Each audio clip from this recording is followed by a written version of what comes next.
Sir, നമ്മുടെ വനിതാ സംവരണ ബില്ല് വലിയ ചർച്ചയായിരിക്കുകയാണ്. ഒരല്പം വിവാദങ്ങളും അതിൻ്റെ പിന്നിൽ ഉയർന്നു വരുന്നുണ്ട്. അതായത് ഈ ബില്ല് നീട്ടിവെക്കണം, ബില്ലിപ്പോൾ അവതരിപ്പിക്കരുത്, ബില്ലിലെ ചില ക്ലോസുകളൊക്കെ മാറ്റണം എന്നൊക്കെ ആവശ്യപ്പെട്ടാണ് കോൺഗ്രസ് അധ്യക്ഷൻ, അദ്ദേഹം ഒരു രാജ്യസഭാ മെമ്പറും കോൺഗ്രസിൻ്റെ രാജ്യസഭാ നേതാവും ഒക്കെയാണ്, മല്ലികാർജുന ഖാർഗെ. അദ്ദേഹം പ്രധാനമന്ത്രിക്ക് കത്തയച്ചിരിക്കുന്നു. പാർലമെൻറ്റിൽ പ്രത്യേക ഒരു സമിതി രൂപീകരിക്കണമെന്നൊക്കെയാണ് അദ്ദേഹം ആവശ്യപ്പെട്ടിരിക്കുന്നത്.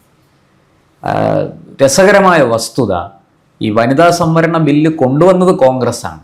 ആ കോൺഗ്രസ് തന്നെ ഇപ്പോൾ BJP അത് നടപ്പാക്കാൻ ശ്രമിക്കുമ്പോൾ, ആ കൊണ്ടുവന്ന ബില്ലിനെ നിയമമാക്കാൻ ശ്രമിക്കുമ്പോൾ എതിർത്തുകൊണ്ട് രംഗത്ത് വരികയാണ്. അഖിലേഷ് യാദവിനെ പോലെ, ലാലു പ്രസാദ് യാദവിനെ പോലെയുള്ളവർ എതിർക്കുന്നത് നമുക്ക് മനസ്സിലാക്കാം. അവരന്നും ഇന്നും ബില്ലിനെ എതിർത്തിരുന്നു. അതൊരു പുരുഷ കേന്ദ്രീകൃത സാമൂഹിക സ്വഭാവമാണ് അവർ കാണിക്കുന്നത്. പക്ഷേ ഈ കോൺഗ്രസ്സിന് എന്ത് സംഭവിച്ചു എന്നാണ് എനിക്ക് മനസ്സിലാകാത്തത്. ഇടതുപക്ഷം ഈ BJP കൊണ്ടുവരുന്നത് കൊണ്ട് അതിനോടൊരു അയിത്തം കാണിക്കുന്നുണ്ട്. പക്ഷേ എങ്കിലും അവർ ബില്ലിനെതിരാണെന്ന് എനിക്ക് തോന്നുന്നില്ല. പക്ഷേ ഈ കോൺഗ്രസ്സിന് എന്താണ് സംഭവിച്ചിരിക്കുന്നത്? ഖാർഗെയും രാഹുലും സോണിയയും ഒക്കെ എന്തുകൊണ്ടാണ് ഇപ്പോൾ ഈ ബില്ലിനെ എതിർത്തുകൊണ്ട് രംഗത്ത് വരുന്നത്? ഇതിനകത്തൊരൊറ്റ കാര്യമേ ഉള്ളൂ. കോൺഗ്രസിനെ സംബന്ധിച്ചിടത്തോളം വനിതാ ബില്ല് നടപ്പിലാക്കാൻ യാതൊരു താല്പര്യവും ഇല്ല എന്നുള്ളതാണ് സത്യം. ഒന്നാമത്തെ കാര്യം അതാണ്. കാരണം വനിതാ ബില്ല് നടപ്പിലാക്കിയാൽ കോൺഗ്രസിൻ്റെ അടിത്തറ ഇളകും. എന്തുകൊണ്ടെന്നാൽ കോൺഗ്രസ് പാർട്ടിയിൽ ഇന്ന് ഒരു 300 വനിതകളെ, പ്രഗത്ഭരായ വനിതകളെ സ്ഥാനാർത്ഥിയായി നിർത്താൻ പോലും ഇല്ല എന്നുള്ളതാണ് സത്യം. ഇപ്പോൾ ഈ 216 സീറ്റിലേക്ക് 1/3 സംവരണം വരുമ്പോൾ, വനിതകൾക്ക് സംവരണം വരുമ്പോൾ ഏതാണ്ട് 280 അടുപ്പിച്ച് സ്ത്രീകളെ കണ്ടെത്തണം. വെറും സ്ത്രീകളെ പോരാ. അതെ, നമ്മള് അസംബ്ലിയിലേക്ക്, നമ്മളിവിടെ തദ്ദേശ സ്വയംഭരണ സ്ഥാപനത്തിലേക്ക് നിർത്തുന്ന പോലെ ഏതെങ്കിലും ഒരു സ്ത്രീയെ പിടിച്ച് നമുക്ക് നിർത്താൻ കഴിയില്ല. അപ്പൊ MP-യുടെ നിലവാരത്തിനുള്ള കുറച്ച് സ്ത്രീകളെ കണ്ടെത്തുക എന്നുള്ളതാണ് പ്രധാനം. അത് അത്ര എളുപ്പമല്ല എന്നുള്ളത് ഈ പറഞ്ഞതുപോലെ രാജ്യത്തിന്റെ വിവിധ ഭാഗങ്ങളിൽ നിന്ന്. കാരണം എല്ലായിടത്തും വരും ഇത്. ഇത് എല്ലാ സംസ്ഥാനങ്ങളിലും വരും. ഗിരിവർഗ പ്രദേശങ്ങൾ ഉൾപ്പെടെ ഉള്ളിടങ്ങളിൽ വരും. അപ്പൊ ഇങ്ങനെ വരുന്ന സന്ദർഭത്തിൽ അത് വലിയൊരു ഇഷ്യൂ ആണ് അവർക്ക്. ആ ഇഷ്യൂ ഒന്ന്. അതുകൊണ്ട് തന്നെ അവർക്ക് ഇപ്പൊ പെട്ടെന്ന് ഇങ്ങനെ ഒരു സാധനം കൊണ്ടുവരാൻ താല്പര്യമില്ല.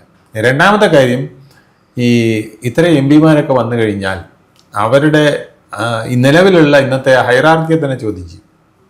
ഇപ്പൊ രാഹുൽ ഗാന്ധി അടക്കമുള്ളവർ എങ്ങനെയാ പിടിച്ചു നിർത്തുന്നത്? അവരുടെ കയ്യിൽ നിൽക്കുന്ന ആൾക്കാരെ MP-മാരായിട്ടും മറ്റും കൊണ്ടുവന്നുകൊണ്ട് രാഹുൽ ഗാന്ധിക്ക് സിന്താബ വിളിക്കുന്നതല്ലേ വരുന്നത്. അത് മാറി ഒരു വൈഡനായിട്ട് ഒരു ബേസും ഇല്ലാത്ത, പൊളിറ്റിക്കൽ ബേസൊന്നും ഇല്ലാത്തവരെ പലരെയും ആദ്യമായിട്ട് സ്ഥാനാർത്ഥിയായിട്ട് നിർത്തിയെ കൊണ്ടുവരേണ്ടി വരും. കോൺഗ്രസിന് മഹിളാ കോൺഗ്രസ് ഒക്കെ ഉണ്ടെങ്കിലും അതിൽ നിന്ന് പോലും ഇത്ര മെച്ചപ്പെട്ടവരെ തിരഞ്ഞെടുക്കാൻ കഴിയാതെ വരും. അപ്പൊ ആ പ്രശ്നങ്ങൾ അവിടെ നിൽക്കുന്നു. അതിനേക്കാൾ വലിയ പ്രശ്നം എന്ന് പറയുന്നത് ഇത് BJP നടപ്പിലാക്കുന്നു എന്നുള്ളതാണ്. ഈ BJP നടപ്പിലാക്കുമ്പോൾ ഇതിങ്ങനെ ഓരോന്നും നരേന്ദ്രമോദിയുടെ ക്രെഡിറ്റിലും BJP-യുടെ ക്രെഡിറ്റിലേക്കുമാണ് പോകുന്നത്. ഇപ്പോൾ ആർട്ടിക്കിൾ 370 മുതൽ പല കാര്യങ്ങളും കോൺഗ്രസ് നടപ്പിലാക്കാതെ മാറ്റി വെച്ചിരുന്നതെല്ലാം മുത്തലാഖ് നിയമമായാലും, അതുപോലെ തന്നെ 370 എടുത്ത് കളഞ്ഞത്, പിന്നെ നമ്മുടെ CAA, നമ്മുടെ ബോർഡ്, ശരി, മുസ്ലിം വഖഫ് ബോർഡ് നിയമ ഭേദഗതി, ഇങ്ങനെ ഏത് കാര്യം കൊണ്ടുവന്നാലും അത് മോദിയുടെ ക്രെഡിറ്റിലേക്ക്, BJP-യുടെ ക്രെഡിറ്റിലേക്ക് ഇങ്ങനെ പൊയ്ക്കൊണ്ടിരിക്കുകയാണ്. അപ്പൊ അത് അങ്ങനെ വന്ന് ഈ വനിതാ ഇന്ത്യയിൽ ഇപ്പം ഏതാണ്ട് എല്ലാ രാഷ്ട്രീയ പാർട്ടികളും ഡിപ്പെൻഡ് ചെയ്യുന്നത് വനിതാ ശക്തിയാണ്. നാരീശക്തി എന്ന് പറയുന്നത് നരേന്ദ്രമോദി മാത്രമാണെങ്കിലും ബാക്കി എല്ലാവരും വനിതകൾക്ക് ഇപ്പൊ കേരളത്തിൽ തന്നെ കണ്ടില്ല, വനിതകൾക്ക് ഏറ്റവും കൂടുതൽ ആനുകൂല്യം കൊടുക്കാനാണ് ഇവിടെ UDF തയ്യാറായത്, LDF തയ്യാറായത്. ബീഹാറിൽ നമ്മൾ കണ്ടു. എല്ലാം വനിതകൾക്ക് പ്രാധാന്യം. എന്തുകൊണ്ടാണ്? വനിതകളുടെ വോട്ട് അത്ര പ്രധാനമാണ്. അത് സംഘടിതമല്ല, രാഷ്ട്രീയം പ്രേരിതമല്ല. പലപ്പോഴും അത് വനിതകൾ അവരുടെ ഭാവിയെ നോക്കി, കുടുംബത്തിന്റെ ഭാവിയെ നോക്കി വോട്ട് ചെയ്യുന്നതാണ്. ആ വോട്ടുകൾ ഇങ്ങനെ ഒരു വനിതാ സംവരണത്തിന്റെ പേരിൽ അത് BJP-യുടെ കുത്തകയായിട്ട് പോയാൽ, അല്ലെങ്കിൽ ഇത് നടപ്പിലാക്കിയത് BJP ആണെന്നുള്ള ക്രെഡിറ്റ് വന്നാൽ അത് മറ്റൊരു ദോഷം. ഇതിനൊക്കെ പാര വയ്ക്കാനാണ് അവർ ഓരോരോ ന്യായങ്ങൾ പറയുന്നത്. അതിലൊന്ന് പറയുന്നത്, സെൻസസ് വന്നിട്ട് നടപ്പിലാക്കിയാൽ പോരെ, ഡീലിമിറ്റേഷൻ ഇത്ര വേഗം നടപ്പിലാക്കുന്നത് എന്തിന്? ഇതിനകത്ത് പാർലമെന്റിലെ ആൾക്കാരുടെ എണ്ണം കൂട്ടുന്നു. ആ എണ്ണം കൂട്ടുമ്പോൾ അതിനെ അവർക്ക് ഭയമാണ്. ഈ എണ്ണം കൂട്ടുമ്പോൾ ഡീലിമിറ്റേഷന്റെ പരിധി കൂടുന്നു. 800 ചില്ലാനം 50 കൊല്ലം മുമ്പാണ് ഡീലിമിറ്റേഷൻ നടപ്പിലാക്കിയത്. അപ്പോൾ ഇപ്പോൾ ഇത്രയും സ്ഥലത്ത് 816 സ്ഥലത്തേക്ക് സ്ഥാനാർത്ഥികൾ വരുന്നു, അത്രയും സ്ഥലത്തേക്ക് ഇലക്ഷൻ വരുന്നു. ഇതൊന്നും നയിക്കാനുള്ള ഇപ്പോൾ 540 തന്നെ പങ്കെടുക്കാൻ ഇലക്ഷൻ സംവിധാനം ഇന്ന് കോൺഗ്രസിന് ഇല്ല. അവർ വളരെ ബുദ്ധിമുട്ടി നിൽക്കുന്നതാണ്. രാഷ്ട്രീയമായ ഒരുപാട് പാപ്പരത്വം അവരുടെ ഭാഗത്തുണ്ട്. ഇപ്പൊ ഇന്ത്യ മുന്നണിയിലെ മറ്റു പലരും നിൽക്കുന്നതുകൊണ്ടാണ് കോൺഗ്രസ് ജയിച്ച് ഇത്തവണയും വന്നിരിക്കുന്നത്. അതായത് പിന്നെ അഖിലേഷ് യാദവും ലാലുവും ഒക്കെ പറയുന്നുണ്ടല്ലോ, തൃണമൂലും എല്ലാം പറയുന്നുണ്ട്. സ്റ്റാലിൻ തമിഴ്നാട്ടില് എല്ലാവരും ഇന്ത്യ മുന്നണിയിലെ മറ്റെല്ലാവരും പറയുന്നുണ്ട് ഞങ്ങളാണ് നിങ്ങൾക്ക് സീറ്റ് തന്നത്, നിങ്ങൾ സീറ്റ് പിടിച്ചു എന്ന് പറയുന്നത് കേരളത്തിലാണ്. അതും മുസ്ലിം ലീഗിന് അവകാശപ്പെട്ട സീറ്റുകളാണ്. അവരാണ് ഏറ്റവും കൂടുതൽ. മലബാറിൽ കോൺഗ്രസ് ഇല്ല. മധ്യ തിരുവിതാംകൂറിൽ സഭകളില്ലെങ്കിൽ മധ്യ കേരളത്തിൽ കോൺഗ്രസ് പിന്നെ അഡ്രസ് ഇല്ല. ഈ അവസ്ഥകൾ അവർക്കുണ്ട്. അപ്പോൾ ഒരു സംസ്ഥാനത്തിലും അവർക്ക് അവരുടേതായ ബേസ് ഇല്ല. അപ്പം 540 816 ആക്കി കഴിഞ്ഞാൽ വരുന്ന ബുദ്ധിമുട്ട്, അത്രയും സ്ഥലത്തെ ഇലക്ഷൻ സംവിധാനങ്ങൾ ഇത് തങ്ങൾക്ക് നയിക്കാൻ കഴിയുമോ എന്നുള്ള ഭയം, ഇതെല്ലാം അവർക്കുണ്ട്. അതിനാണ് അവർ ഇപ്പോൾ സെൻസസ് എന്ന് പറയുമ്പോൾ 2029 വരെ നിങ്ങൾ നീണ്ടുപോകും കാര്യങ്ങളൊക്കെ നടപ്പിലായി വരുമ്പോഴേക്കും. അപ്പോൾ ഒരു ഇലക്ഷനും കൂടെ കഴിഞ്ഞാൽ അപ്പോൾ ഒരു തവണയും കൂടി 540 വെച്ച് നമുക്കൊന്ന് വരാൻ പറ്റുമോ എന്ന് പയറ്റി നോക്കാം.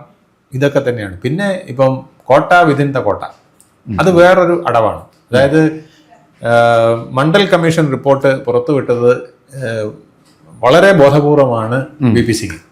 അദ്ദേഹത്തിന്റെ ഉദ്ദേശം BJP 2 സീറ്റിൽ നിന്നും 80 സീറ്റിന് മുകളിലേക്ക് 84 സീറ്റിലേക്ക് വളർന്നു വരുന്നു.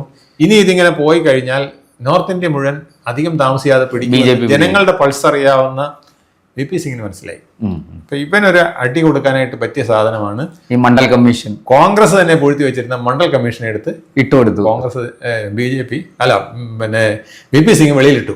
അപ്പൊ BJPക്ക് അകത്ത് പോലും ഒരുപാട് ഡിഫറൻസ് ഓഫ് ഒപ്പീനിയൻ വരികയും കലാപങ്ങൾ രാജ്യത്തിനകത്ത് പലയിടത്തും പൊട്ടിപ്പുറക്കുകയും അതിനുശേഷം BJPക്ക് ശരിക്കും പറഞ്ഞാൽ ഒരു ശക്തമായ ഭരണത്തിലേക്ക് വരുന്ന ആ ഒരു ഒഴുക്ക് പിന്നീട് അവർ വളർന്നു വന്ന 2 നിന്നും 84 ആയ ആ ഒരു ജമ്പ് പിന്നെ കുറെ നാളത്തേക്ക് കിട്ടിയില്ല.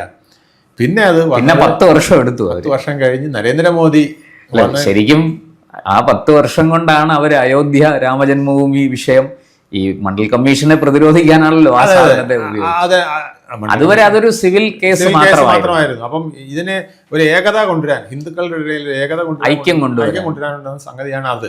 പക്ഷെ അതും പൂർണ്ണമായും നിൽക്കാതെ വന്നതുകൊണ്ടാണ് പിന്നെ അവസാനം ഈ സംവരണം എന്നൊരു വിഷയവും കൂടെ കിടന്ന് കോൺഗ്രസ് അതിനെ മുതലാക്കുന്നുണ്ട്.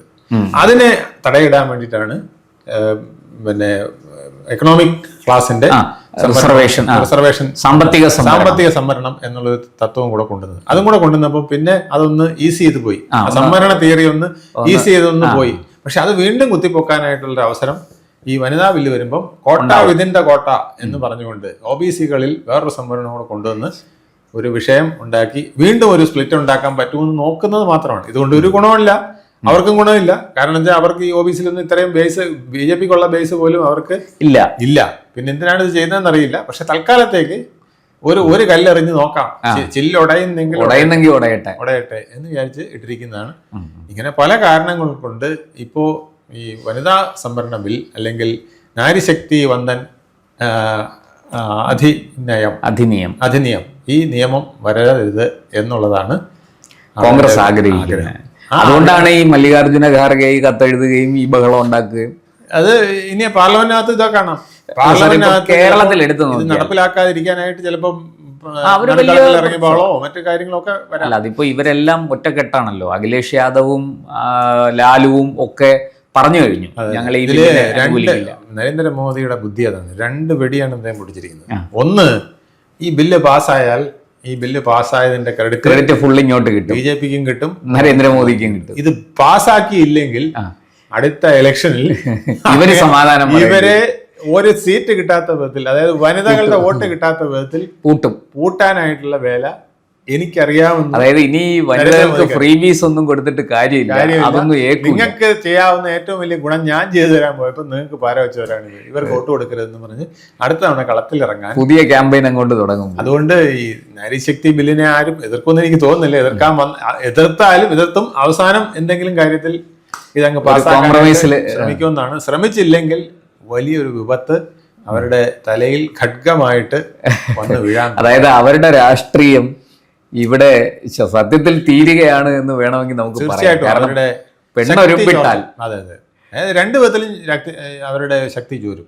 ഒന്ന്, ഈ വനിതാ വോട്ട് മുഴുവനും 280 സീറ്റിലേക്ക് വനിതകൾ വരുന്നെങ്കിൽ അതിൽ പ്രഗത്ഭരായ വനിതകളെ ഇതിനകത്തേക്ക് കൊണ്ടുവരാൻ BJPക്ക് കഴിയും. അതുപോലെ മറ്റൊരു ഇന്ത്യ മുന്നണിയിലെ മറ്റൊരു രാഷ്ട്രീയ കുറച്ച് ചിലപ്പോൾ CPM-ന് കഴിഞ്ഞേക്കും, ബാക്കി ഒരു കേരളത്തിൽ മാത്രമല്ലേ ഉള്ളൂ. അത് കഴിഞ്ഞ് വേറെ ഒരിടത്തേക്കും ആ വ്യക്തിത്വമുള്ള സ്ത്രീകളെ ആ വിധത്തിൽ കൊണ്ടുവരാൻ കഴിയാതെ പോകും. അത് തന്നെയാണ് അവരുടെ വിഷമം. അതാണ് കോൺഗ്രസിനെ ഇത്രയേറെ ഭയപ്പെടുത്തുന്നത്. തീർച്ചയായിട്ടും. എന്തായാലും ഈ സീറ്റ് പറഞ്ഞതുപോലെ പാർലമെന്റ് 816 ഉയരുമ്പോൾ കേരളത്തിൽ പോലും 20 എന്നുള്ളത് 30 സീറ്റാവുമെന്നാണ് കേൾക്കുന്നത്. എന്തായാലും നമുക്ക് ഡിലിമിറ്റേഷൻ നടന്നു വരുമ്പോഴേ അതിൻ്റെ പ്രൊസീജിയർ ആരംഭിക്കുമ്പോഴേ അറിയാൻ കഴിയുള്ളൂ കൂടുതൽ വിവരങ്ങൾ.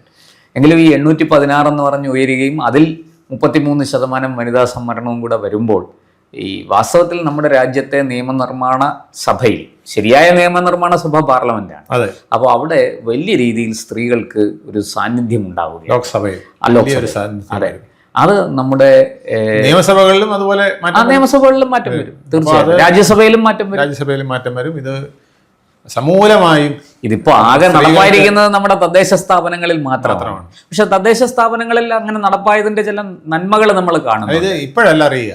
ഇത് ഇപ്പം നമ്മൾ ഉദ്ദേശിക്കുന്നതിനെ പോലെ നമുക്ക് ഒരു റിസൾട്ട് കാണാൻ കഴിഞ്ഞില്ലെങ്കിലും ഒരു 4-5 ഇലക്ഷനുകൾ ഇങ്ങനെ ഒരു 25 വർഷം കഴിയുമ്പോൾ നല്ല പ്രഗത്ഭരായ വനിതാ രത്നങ്ങൾ നമ്മുടെ രാഷ്ട്രീയത്തിലേക്കും മറ്റുമൊക്കെ വന്ന്. സാർ, അത് ഞാൻ ഓർക്കുന്നുണ്ട്, ഈ പഞ്ചായത്തി രാജ് ആക്ട് കൊണ്ടുവന്ന് 80കളുടെ അവസാനമൊക്കെ ഇത് നടപ്പാക്കി തുടങ്ങിയപ്പോൾ വലിയ കോലാഹലങ്ങളായിരുന്നു. കാരണം മത്സരിക്കാൻ ആളെ പോലും കിട്ടുന്നില്ല, നമുക്കറിയായിരുന്നു. പക്ഷെ ഇന്നിപ്പോ നമ്മളൊന്ന് നോക്കണം, സ്ത്രീകളും എല്ലാ പാർട്ടികളിലും വലിയ തള്ളാണ് മത്സരിക്കാൻ. മാറ്റം വരും. അതില് VS അച്യുതാനന്ദന്റെ ഒരു പ്രത്യേകത എടുത്തു പറയാറില്ല കേട്ടോ. ബാക്കി എല്ലായിടത്തും 33% 50% വേണമെന്ന് പറഞ്ഞ ആളാണ്. ശരിയാണ്, വളരെ നിർബന്ധം പിടിച്ച് അതൊരു പ്രത്യേകതയും ഉള്ളതാണ്. കേരളത്തിൽ മാത്രമേ അങ്ങനെ ഒരു 50% സംവരണം ഈക്വലായിട്ട് 50-50. ഇവിടെ 33% വരുന്നതിന് പോലും ഇവിടെ എതിർക്കുകയാണ്. എന്തായാലും എതിർപ്പ് കൊണ്ട് തോൽക്കും. എതിർത്തില്ലെങ്കിൽ രാഷ്ട്രീയമായിട്ട് ഇതിന്റെ ബെനിഫിറ്റ് വരുമ്പോൾ തോൽക്കും. രണ്ടു വിധത്തിലും തോൽക്കാൻ. എന്തായാലും കോൺഗ്രസിനെ സംബന്ധിച്ച് ഈ ചെകുത്താനും കടലിനും ഇടയ്ക്ക് അകപ്പെട്ട തോൽക്കാനായി ജനിച്ചവൻ എന്നുള്ള മട്ടിൽ നിൽക്കുകയാണ്. അതാണ് അവരുടെ ഒരു പ്രതിസന്ധി. തീർച്ചയായിട്ടും. വളരെ നന്ദി. കൂടുതൽ വാർത്തകളും വിശേഷങ്ങളും നേരിട്ട് ലഭിക്കാൻ ജനങ്ങളിൽ നിന്ന് ജനങ്ങളിലേക്ക് ജനഭൂമി ന്യൂസ് സബ്സ്ക്രൈബ് ചെയ്യൂ. ബെൽ ബട്ടൺ അമർത്താനും മറക്കരുത്.